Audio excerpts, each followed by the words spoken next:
It's a quiet night in the Great Bear Rainforest. It's almost always quiet here, in this lush green landscape on BC's north coast. This temperate rainforest is crisscrossed by deep fjords that spill into the sea. The coast is dotted with small islands, and at the center is Hartley Bay, a hub for Gitgat First Nation, who have lived here for millennia. But they're not the only ones. If you look carefully, you might see a shadow in the deep ocean water. At first glance, it might look something like a rock or log, but after a few minutes, if you're lucky, that shadow will explode with life, sending a column of water impossibly high into the air. This is a fin whale, a creature so elusive that this is the only place on Earth where you can observe them from land. At one time, they were driven out of these waters and nearly to extinction. But they're finally returning to these fjords to feast on krill and to enjoy the quiet. The peaceful hum of underwater life, uninterrupted by human disturbance. But now, that peace and quiet is under threat.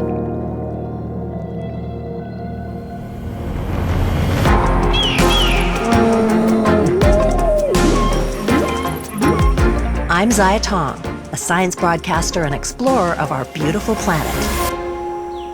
I've spent my career bringing nature to people and people to nature. On this podcast, we're meeting the incredible species that call Canada home and the people working to protect them. From WWF-Canada, you're listening to This is Wild.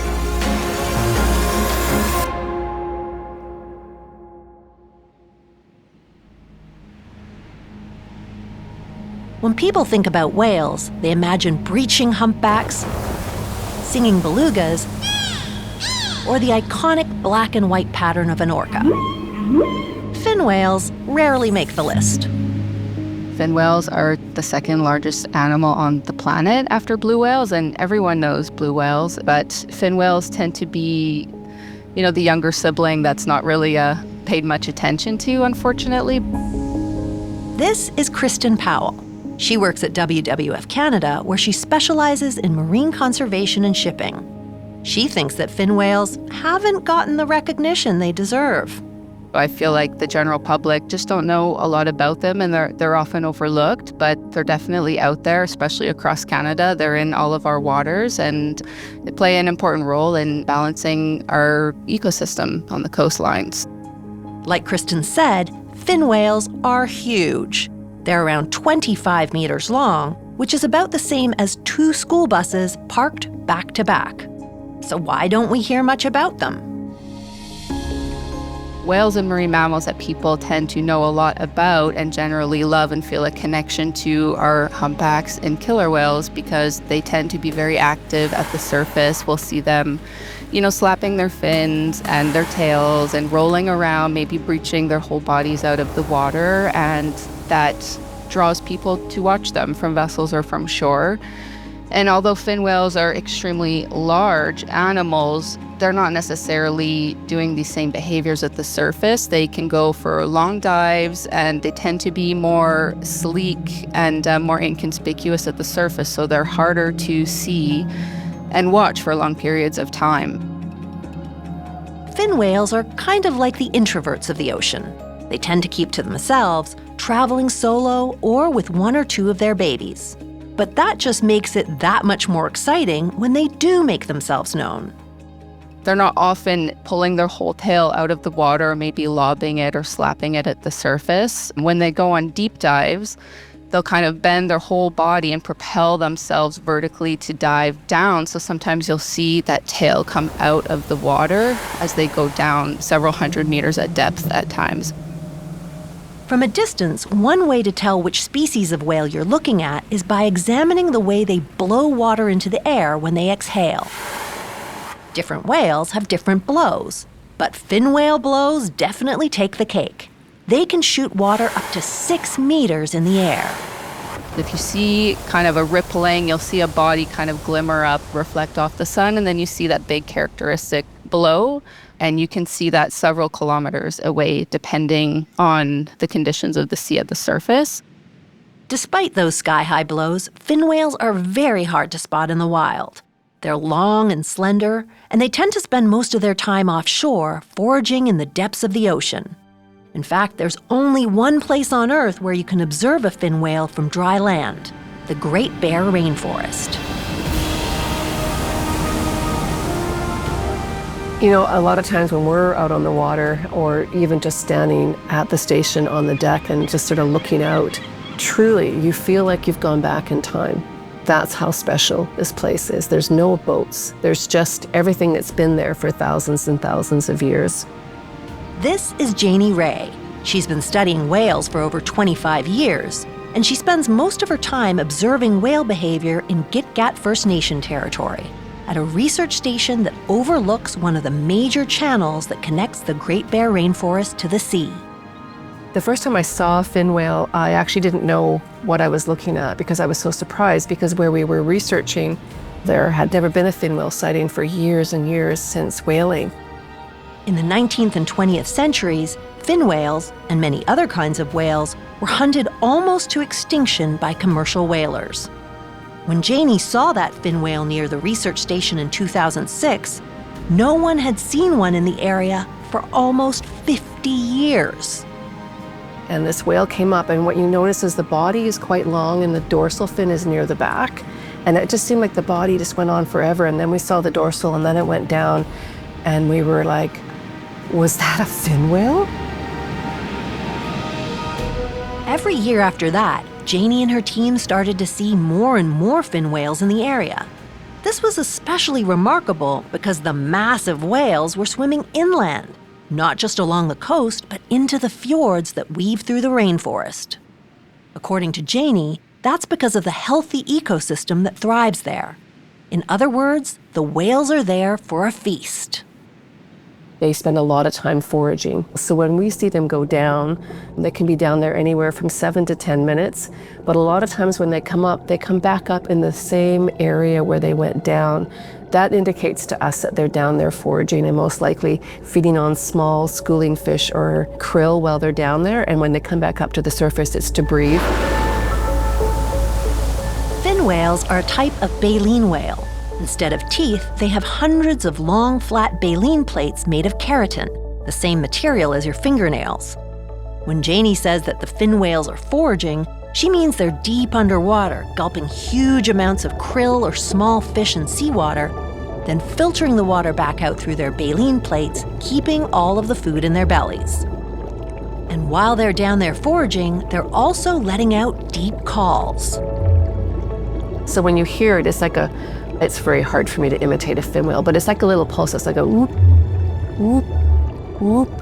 And they continuously do that. They can do that for a very long period of time. And we now think that one particular call, which sounds the same, it's just at a different frequency, one is meant mainly for social interactions and the other one is for foraging. Fin whale calls are one of the deepest sounds produced by any animal, and they're below the range of human hearing. Here's a fin whale call played at 10 times speed.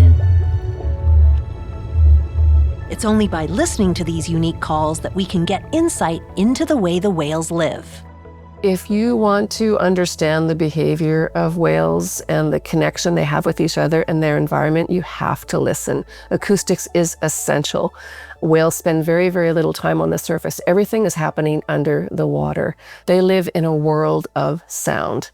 So they use sound the same way we use our eyesight. That's how they find each other. That's how they find their food. That's how they understand their environment, is by listening. And so if you take that away from them, if they don't have the ability to listen, that will definitely impact their ability to survive, to find food, and to develop social bonds. According to Janie, part of the reason that whales are drawn to the Great Bear Sea is because, historically, it's been very, very quiet. But it's not staying that way. In summer 2025, the first of many tankers carrying liquefied natural gas from Canada to Asia left from a new facility in Kitimat, BC. The tanker and all those that have followed traveled down one of the channels that lead to the Great Bear Sea. And tankers are very noisy. When you go to another area along the coast of BC and you listen to the ocean, you become stressed after a while as a human. You're getting tense, you're getting a bit stressed because there's constant noise. And what we do when we're monitoring those stations is we actually go and turn the volume down because it's just too much for us. And of course, a whale can't do that. Usually, baleen whales can communicate with each other over thousands of kilometers. But the tanker noise goes on for a very long time, and it's in the exact same frequency range as fin whale calls, which makes it really hard for them to hear each other. Imagine you're at a concert and you're trying to speak to your friend and you have to close your eyes, right? Because they don't have that ability. They can't see each other at distance. They're used to communicating with each other at distance. Fin whales, because they can vocalize at such a low frequency, they have been able to communicate, across oceans. That's definitely been taken away from them, that ability to hear at such a distance with the amount of anthropogenic noise in the oceans these days.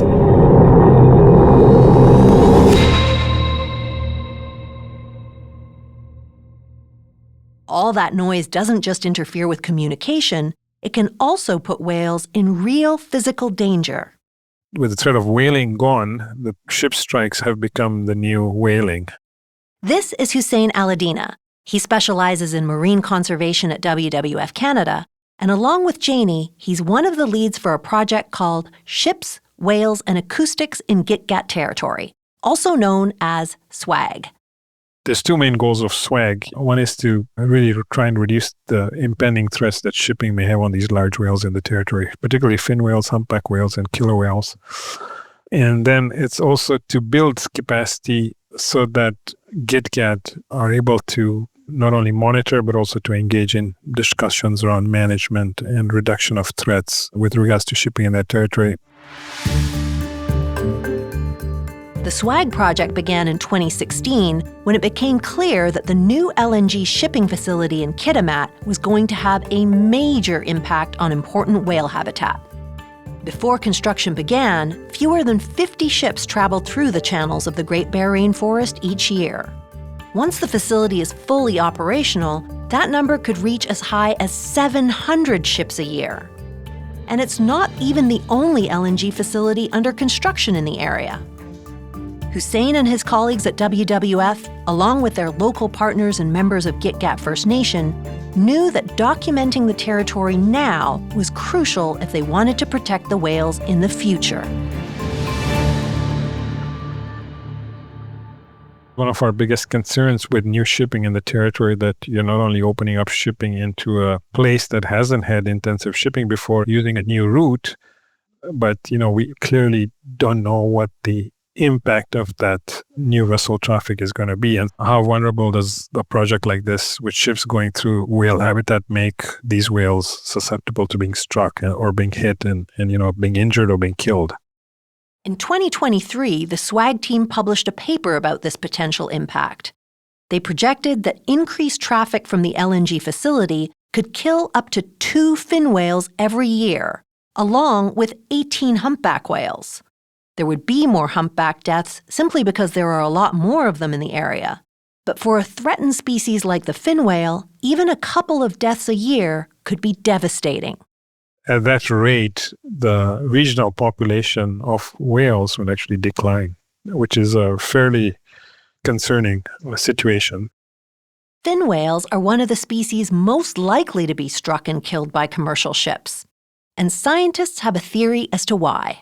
We can speculate that something about how they are at the surface makes them more vulnerable to these strikes. They also may just be a lot of vessels that are particularly in the whale's habitat that leads to more strikes. But fin whales also have a particular behavior that puts them in harm's way. They tend to rest just below the surface of the water, moving very slowly. That puts them in a position of vulnerability when it comes to large vessels, because you can't see them from a large vessel, but they're still in that subsurface zone where they could be struck by a large vessel. The reality is that shipping vessels are always going to be traveling along our shores. So the question becomes, what can we do to make it safer for the animals that live in those waters? Here's WWF Canada's shipping expert, Kristen Powell. The easiest thing to do is for ships is to slow down. The risk of lethally impacting a whale is significantly higher if you're operating at speeds of 15 to 20 knots plus, as opposed to if ships are going at slower speeds of 10 knots or lower. It increases the ability for ship operators to be able to detect and see whales visually and to be able to evade or avoid whales if they're within close proximity. Another fairly straightforward solution is to keep tankers out of the water after dark. Fin whales will be doing these long dives during the day, can be up to 20 minutes at a time. The longer they hold their breath, the bigger the blow will be at the surface. So that's when you'll see that large column shooting up, and you'll kind of see these big blows at long distance. So you'll at least have a understanding that there may be a large whale in the area. It's at night that the whales tend to take a break from foraging and go into that resting travel state, hovering just below the surface of the water, taking shallow breaths every few minutes as needed. But there could be fin whales or large animals that are there. You can't see those large blows. You can't see their bodies at the surface. And sometimes they can blend in really well with the waves in the dark. When the light is low, they can look like logs. The thing is, even if the ships did travel more slowly and stay out of the water at night, it's still possible for the whales to end up in harm's way. These whales just aren't used to there being heavy traffic in these waters. It's a bit of an unprecedented time, and what we should be doing is enhancing our protection efforts for fin whales and expanding our monitoring and protection efforts just all across the coast of BC and especially in the Great Bear Sea at this time. Speed and noise restrictions help, but they aren't a cure-all. For Hussein Al-Adina, there's a bigger, more uncomfortable question underneath it all. I think one of the bigger challenges is really even speed restrictions, even sort of limits on noise, at a certain point have a particular ceiling. And you cannot continue to add shipping and say these mitigations will work or these measures will work. At a certain point, it becomes about how much shipping can a habitat or a population of whales in that area that uses the habitat sustain. And I think that's a really important question that doesn't get addressed. And it's not just about numbers or policy. For scientists like Janie Ray, who has watched these whales return, the fear is deeply personal. We have watched these populations recover. We have actually gone from having no fin whales to suddenly having a population of well over 100 fin whales in that particular region. And I am a little bit nervous because I think this change is going to be extremely abrupt, and we don't know. It's that unknown. We actually don't know how these whales are going to react to this sudden change in their environment, and I'm nervous. I'm nervous that they're going to disappear. There's another part of me that thinks maybe they should, because the last thing that we want to see is an increase in vessel strikes. I am so nervous to watch one of these vessels come through knowing that there's fin whales within the path of that tanker. And I know that it will happen, I have no doubt, because there's days that we can stand on the deck of that Fin Island Research Station and there are blows everywhere.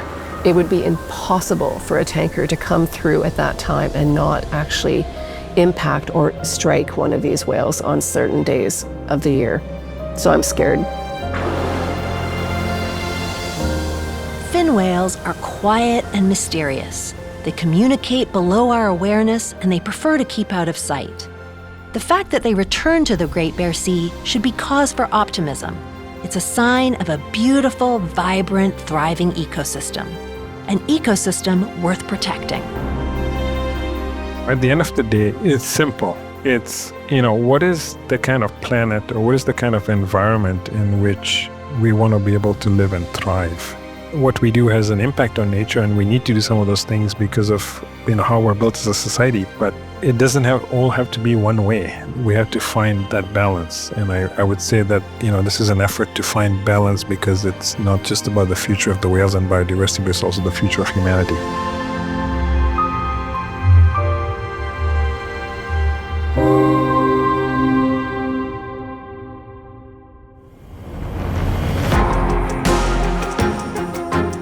Thanks for joining us today on This is Wild. I'm your host, Ziya Tong.